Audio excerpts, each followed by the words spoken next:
Alright guys, welcome back to Adventure Camping. Tactical Nut here with a redo on a knife review. When I first started doing YouTube, one of my first knife reviews was the Grylls Ultimate Survival. This was the first production run that they had because I bought it when it first came out, which was long before I started doing YouTube. And all I did was a tabletop review of it. And I won't say I did it a disservice because it's not my favorite knife by any means, but at the same time I think, especially when it comes to fixed blades, a lot of those need to be demoed instead of just talked about, because with any pocket knife I think most people would agree and can assume if you know the kind of steel, their EDC tasks that they're mostly going to be used for, maybe some whittling, stuff like that at a campsite, but most of it's going to be around the house, cutting cordage, cutting open boxes and packages, and all of your small duty kind of things. Now, but with fixed blades, these have a lot more capability because the blades are bigger, they're thicker, and they're designed for different purposes. So kind of just as a redo, I want to talk about it. The handle is actually extremely comfortable. It's very good. It's like a rubberized grip on it. It's got a little bit of jimping here, but it actually works pretty well. It's not real aggressive, but it does lock your thumb in there. As you can see, yes, I do have a band-aid on that thumb. Was just doing a different knife review and had the blade backwards as I was starting to slice some wood. So pay attention to what you're doing. When you have a knife, don't just look at the camera, look at what you're doing. Okay, so kind of run down some specs. You see the blade, I think it's about 4 inches long. It has a little piece right here because the blade is coated, and if you have any experience with blades that are coated and you try to use a fire steel, it doesn't work because the blade is covering up the steel, so it can't react like it's supposed to. Well, this has a little spot right here that isn't coated, so you can use it for your fire steel. It does have a pommel here, or hammer. You see it is textured. I know in the very first production runs a lot of people were complaining that these were falling off and being hammered, but as you can see, mine's still there.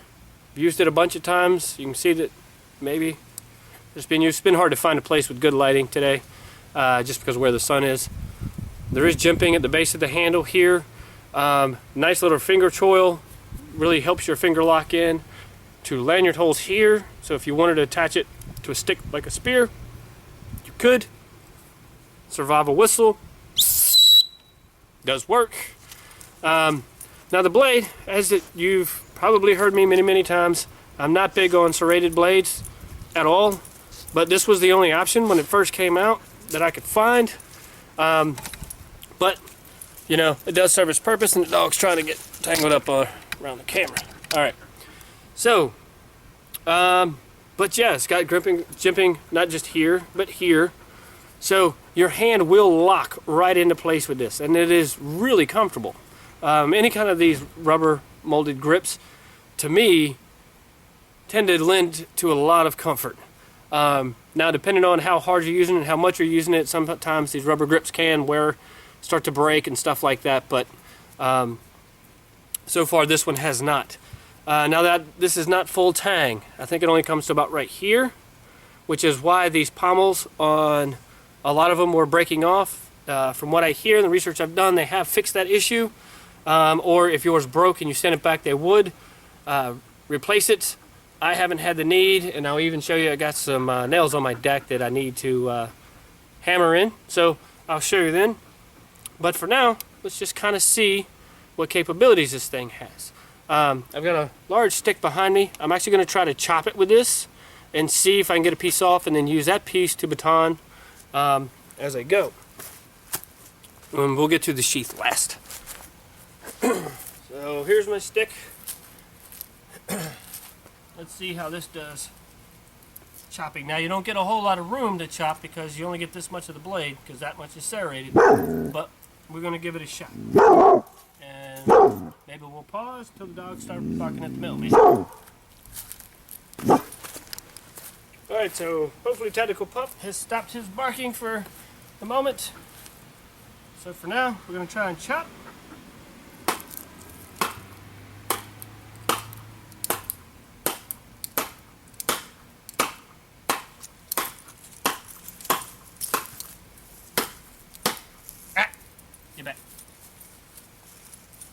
This is why you always have to watch what's going on around you, so make sure nothing or no one gets hurt.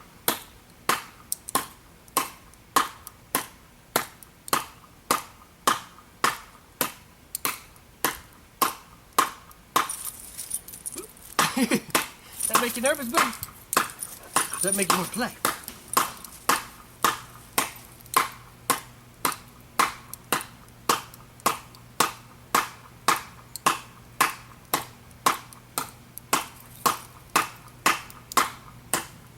So as you can see, this isn't making quick work of it, but it is getting it done.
Alright, so there we go.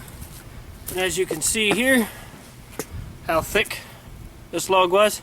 Didn't take too long. I mean, it wasn't the fastest I've ever been through one. And if you've seen me use the Michael Hawk knife, as a comparison, you will know it would go through that a lot faster. But it was getting the job done. Let me pause for a moment. Okay, so you saw it chop, and now I'm going to use this stick to try to baton some notches or to get through it, and then use it to baton straight through the remaining piece. So we can start with a notch.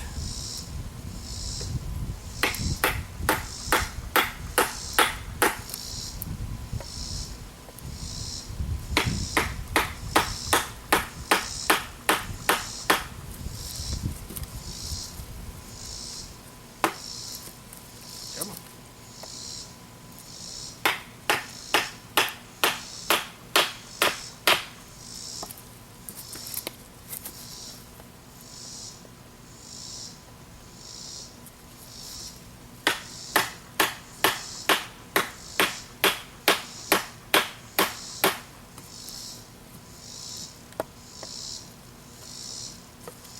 Pick it. Just trying to notch right into the base of where a branch came out. In real life, I would not do that, so I don't know why I was doing it just then.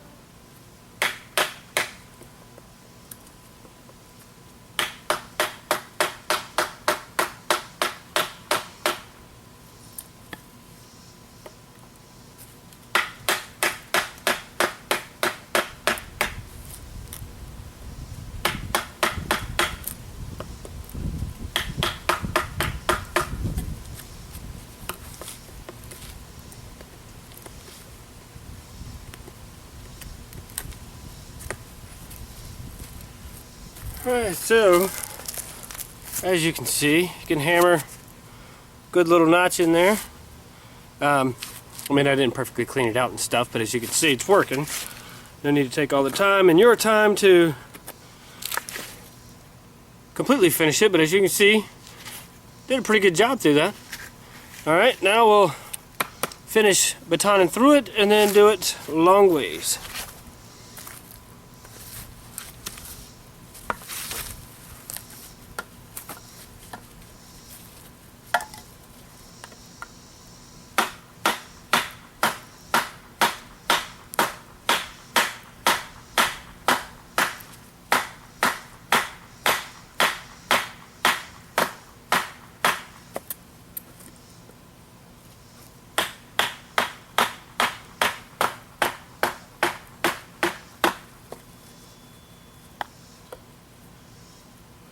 And this is a hardwood, by the way, that I'm using.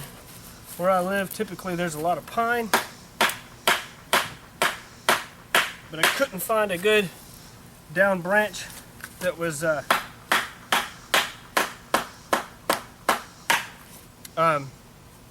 already down, that wasn't rotten and stuff. So this is what I could find. So depending on where you live, or what kind of resources you need,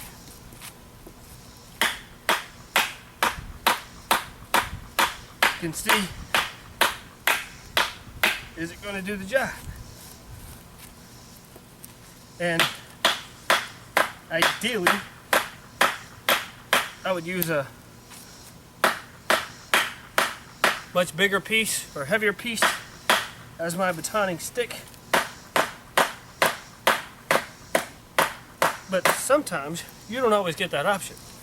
So I think it's important to see what a knife is capable of doing with only what you have around you. Now, have I used better knives for batoning? I would say yes. But at the same time,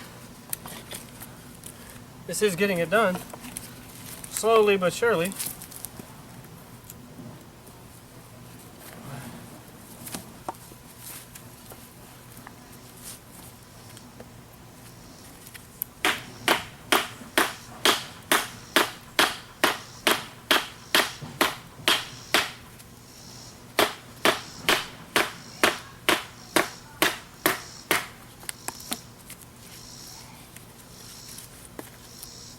Almost through.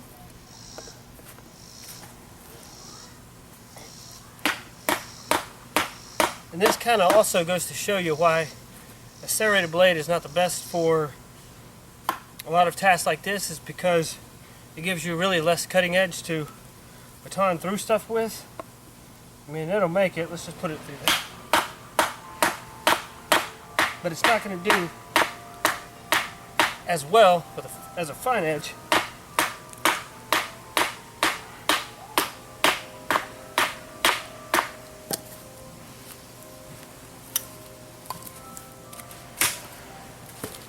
Alright, so notched, baton through that way now, and now I also don't have this on a hard surface, but which really helps a lot because it takes a lot of that impact and keeps it in the wood as opposed to transferring into the soft ground.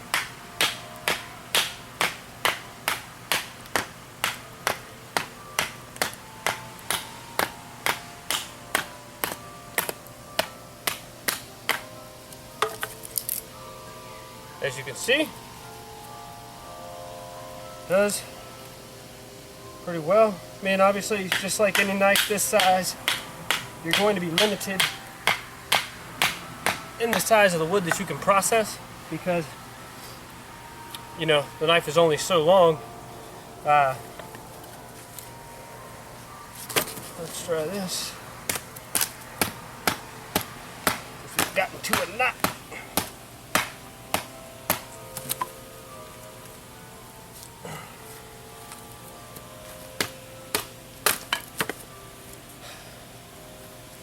Went right through that knot. So, is it going to baton? Yes. Processed wood? Yes. Could it be better?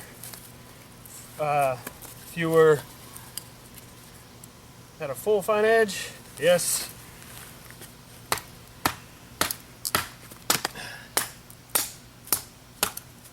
So, as you can see there, it's taking it down to, you know, and I can keep processing this even further, but it's kind of pointless because you can see what it can do. If it can do the big stuff, you definitely know it can do the little stuff. So then, what if we had to shave it down?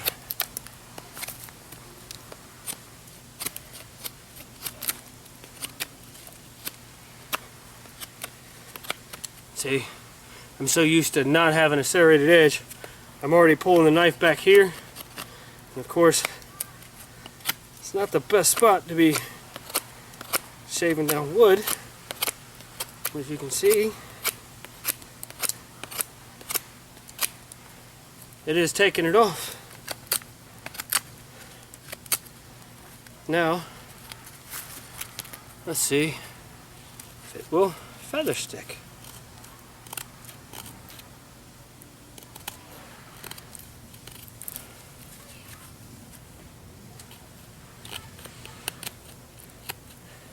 And I will say that I didn't feel a lot of vibration when I was batoning through it, so that's always a good sign because that'll keep your hands going longer. Feather sticking, yes, I can do it. We can just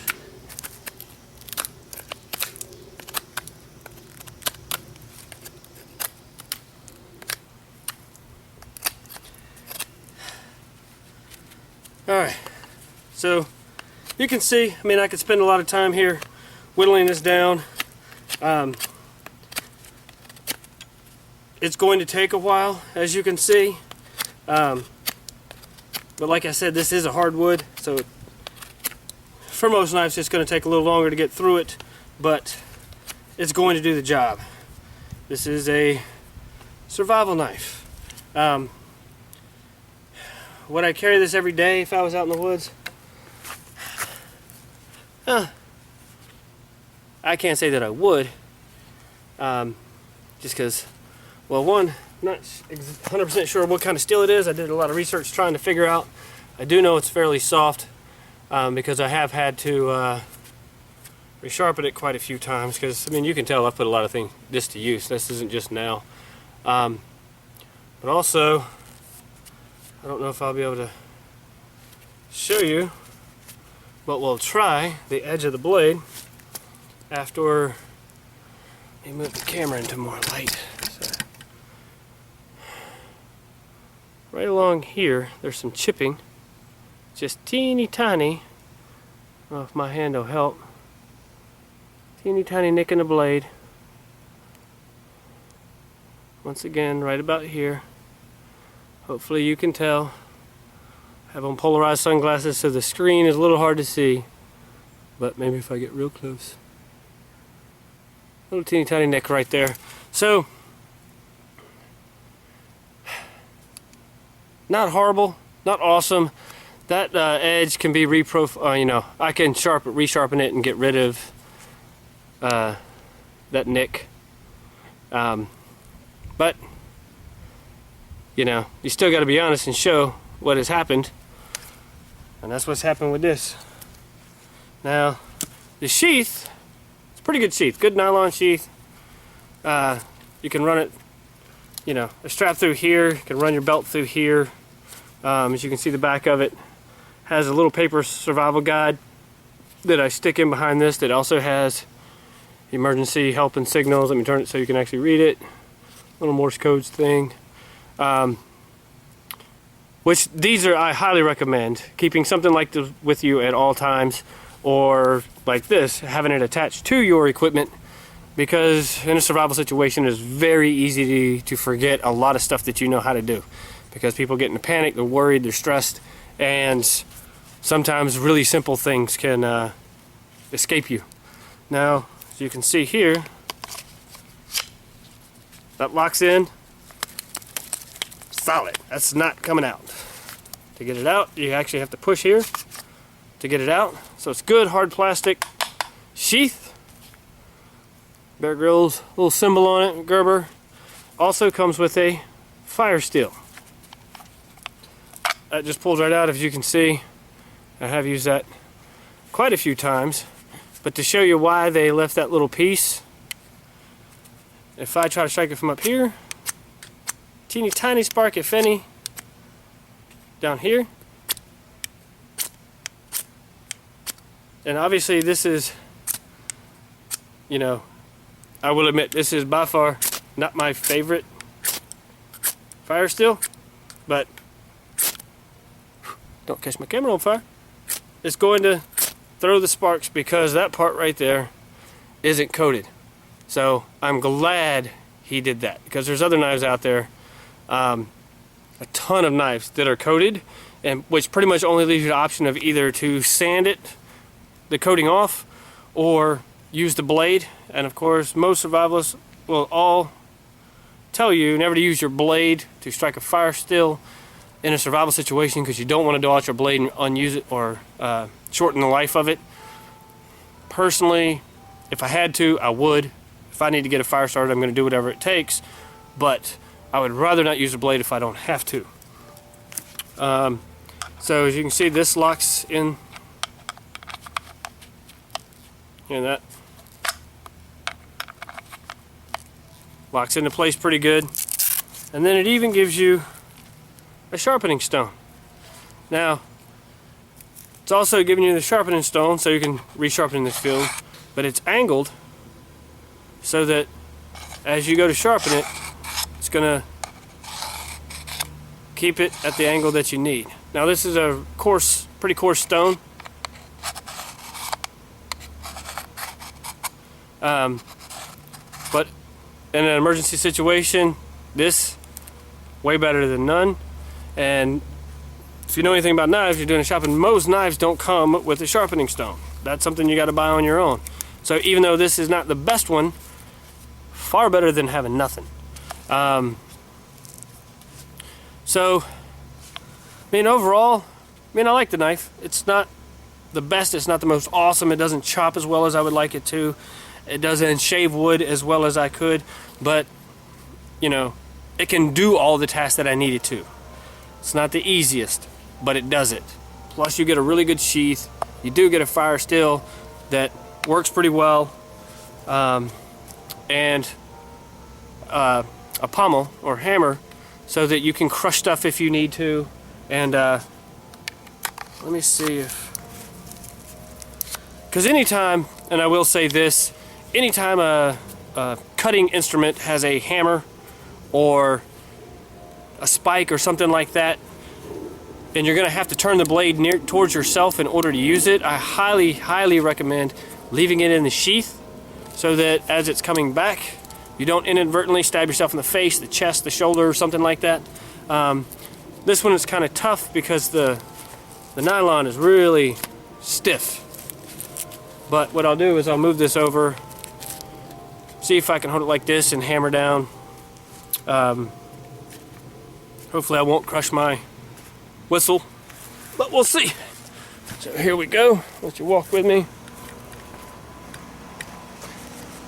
Got a couple of nails right here on my deck. Let me zoom in. As you can see, just like any deck, any piece of wood, over time nails tend to start to work themselves out. I'm going to need to start replacing all this stuff with screws, but hey, in the meantime, it is what it is, right? Alright.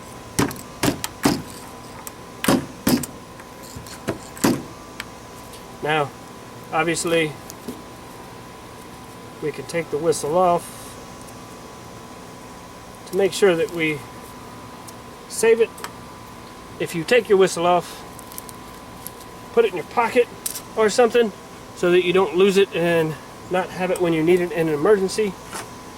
But once again, I hope you can see these. Let's back it up a little bit more.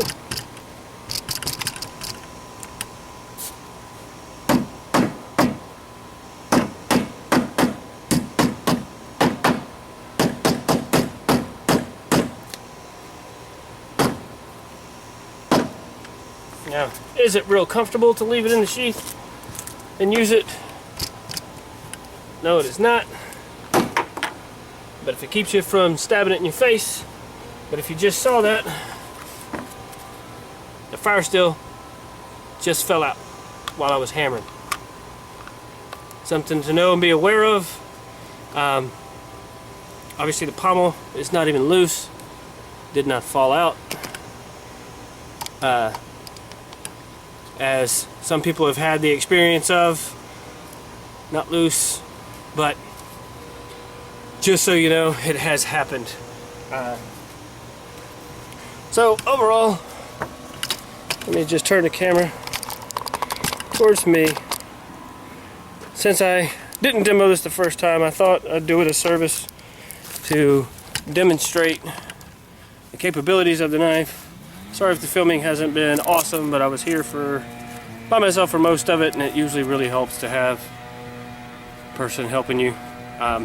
But batons, notches, fire sticks, or feather sticks, can hammer, strike a fire steel, a lot of capabilities.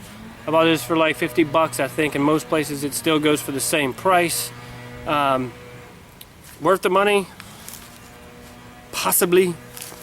If you really like Gerber, you really like Bear Grylls, you're probably going to get this anyway. For $50, I have found a lot better knives, but not all of them have these same capabilities and the same extras that you get with it, so it's kind of a toss-up. If I had to buy a fire steel and a sharpening stone